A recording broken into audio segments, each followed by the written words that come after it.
అందాల పోటీలకు వ్యతిరేకంగా మహిళా సంఘాలు, ప్రజాస్వామికవాదులు, విద్యార్థి ఉపాధ్యాయులు, కార్మికులు, కర్షకులు, ప్రజాస్వామికవాదులు నిర్వహించిన సదస్సులో సిఎంఎస్ జయక్క తమ అభిప్రాయాలను పంచుకున్నారు. ఈ సందర్భంగా తను మాట్లాడుతూ, నిర్వాహకులు స్త్రీలు జడ్జిలుగా పురుషులు ఉండటం అంటే ఇది వ్యాపార రాసలీలలుగానే కనపడుతుంది, కానీ ఇది ఆత్మగౌరవం ఏ విధంగా పెంచుతుందో ఆలోచించాలి. అన్ని వర్గాల స్త్రీలు, ప్రజాస్వామికవాదులు మొత్తము కూడా మే 7 నుండి మే 31 వరకు 25 రోజులుగా 140 దేశాల నుండి ప్రతిదిన మహిళలు ఈ అందాల పోటీలో పాల్గొనాలని ఒక నెల రోజుల ముందుగానే వేదికలను ఏర్పాటు చేస్తూ గ్రాండ్ ఫినాలే కానీ ముగింపు ప్రారంభం సభలకు హైదరాబాద్ను సిద్ధం చేస్తూ వచ్చినటువంటి వాళ్ళందరి కూడా ఈ తెలంగాణలో ఉన్నటువంటి టూరిజం స్థలాలైతేంది, చారిత్రక కట్టడాలైతేంది తిప్పి చూపించడం కోసం ఒక ప్రణాళికలు చేస్తూ ఉన్నారు.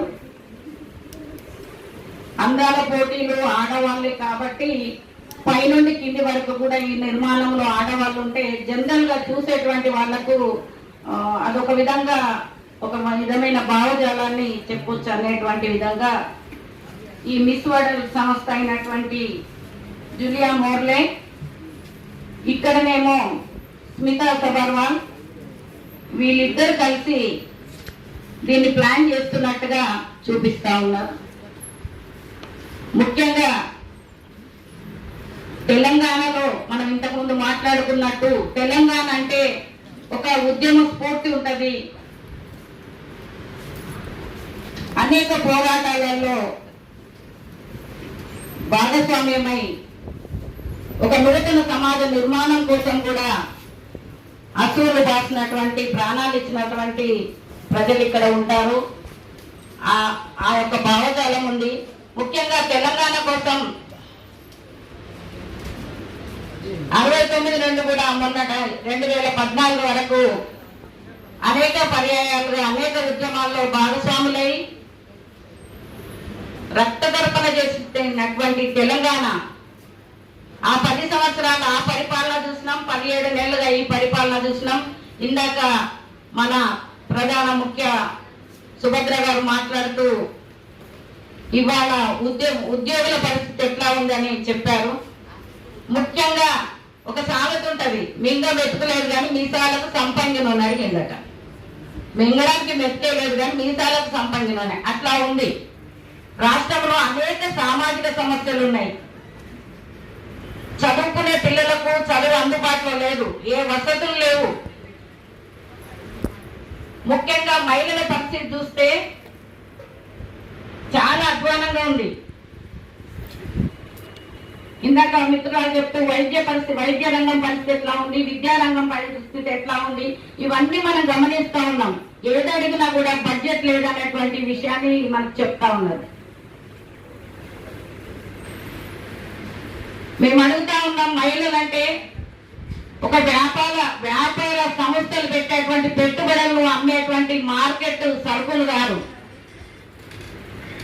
మహిళలంటే ఒక ఆత్మవిశ్వాసంతో అనేక పోరాటాల్లో భాగమయ్యి పోరాటాలు నడిపి ఒక ప్రగతిశీలంగా నైతిక విలువలతో జీవించేటువంటి ఒక మనుషులు. వాళ్ళకు ఆత్మగౌరవం ఉంది. వాళ్ళని కించపరచడం ఇక్కడ తెలంగాణ కాకుండా దేశవ్యాప్తంగా ఎక్కడైనా కూడా మనం వ్యతిరేకిస్తాం. 1996లో జరిగినప్పుడు ఇక్కడ నుండి 150 మంది మహిళలు పోయినాం. పిఓడబ్ల్యూ వాళ్ళు ఉన్నారు, చైతన్య మహిళా సంఘం నుండి మేమున్నాం, ఇంకా విద్యార్థులు ఉన్నారు, యువకులు ఉన్నారు.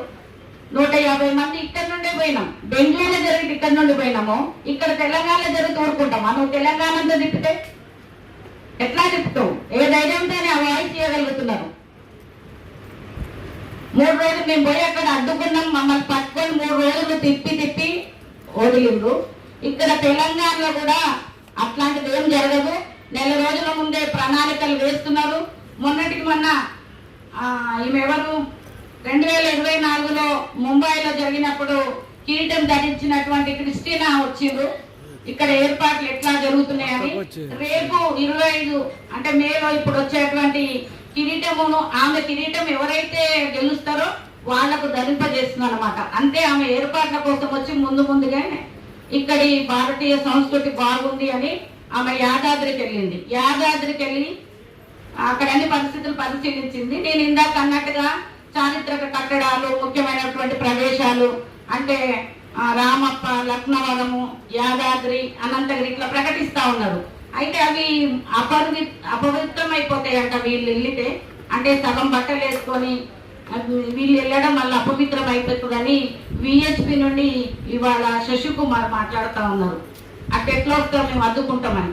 అంటే కేంద్ర ప్రభుత్వము అనుమతి లేకుండా, ప్రధానమంత్రి వారి అనుమతి లేకుండా రాష్ట్రంలోకి వస్తారా? అంటే అక్కడ పర్మిషన్ ఇస్తారు, ఇక్కడ మహిళా సంఘాలు అందరూ కూడా మరి హిందూ మతం అంటారు, ధర్మం అంటున్నారు, మీరంతా ప్రశ్నించాలి కదా అన్నందుకు ఆ వాయిస్ ఇస్తా ఉన్నారు. అది మేము అర్థం చేసుకోవాలి. మేమే కాదు, ప్రజలందరూ అర్థం చేసుకుంటారు. ఇలాంటి పోటీలు ముఖ్యంగా అందరికి తెలుసు, మనకు మార్కెట్ సరుకులను అమ్ముకోవడం కోసమే 1951లో ఎరిక్ మోర్లే గారు వ్యాపార శాస్త్రవేత్తగానే ఒక వ్యాపారస్తుడు, ఆయన ప్రతిపాదించి ఆయన అక్కడి నుండి స్టార్ట్ అయినాయి, ఇవాళ ఇక్కడ వరకు జరిగినాయి.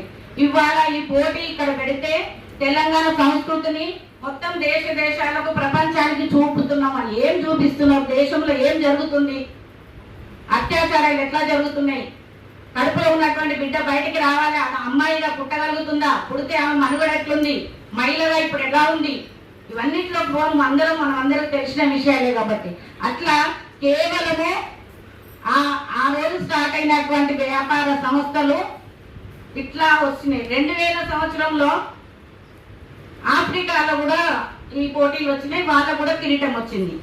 మరి ఇప్పుడు మనం మాట్లాడుకున్నట్టు ఒకప్పుడు మీరు అన్నారు కదా ఏంటి నల్లవాళ్ళు ఇది అది అని వాళ్ళు నీచంగా చూశారు కదా, అక్కడ కూడా మరి కిరీటాలు ఇచ్చారు 2000 సంవత్సరంలో. అంటే దీని అర్థం ఏంటి?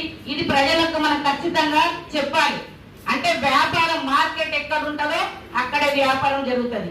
భారతదేశంలో 140 కోట్లకు పైగా జనాభాను ఉన్నటువంటి పెద్ద మార్కెట్ కాబట్టి దాని మీద కన్ను పడింది, ఎప్పటి నుంచో పడ్డది. ఈ పోటీ ద్వారా వెళ్తా ఉన్నారు. ముఖ్యంగా దీన్ని అడ్డుకోవడం కోసం విద్యార్థులు, కళా సంఘాలు, యువజన సంఘాలు, కార్మిక సంఘాలు, మహిళా సంఘాలు, మహిళలు కాబట్టి మహిళలు ఒక్కరిదే కాదు ఇది. ఇందాక మిత్రురాలు చెప్పినట్టు మహిళల లోపల మహిళనే కాదు, మహిళల లోపల కూడా పురుషాధిక్య భావజాలం ఉంటుంది. సమాజమే ఆ భావజాలంలో ఉంది. ఇట్లా మహిళలను ముందు చూపించినంత మాత్రంలో దీంట్లో మనం తేడా ఏం లేదు.